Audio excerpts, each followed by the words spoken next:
Natanggal na doon. O, ari ka o. Awas na was ka. Kahit hindi ka mekaniko sir, nakita mo yan.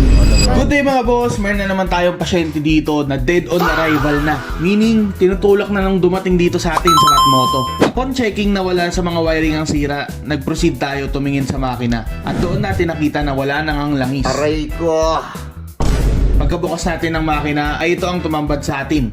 Gas na piston, gas na block, at buti na lang hindi nadamay ang ibang parts pa ni boss. Nag-decide si boss na palitan na ito ng original Yamaha genuine na block set. At syempre, nagbalik na rin siya ng langis.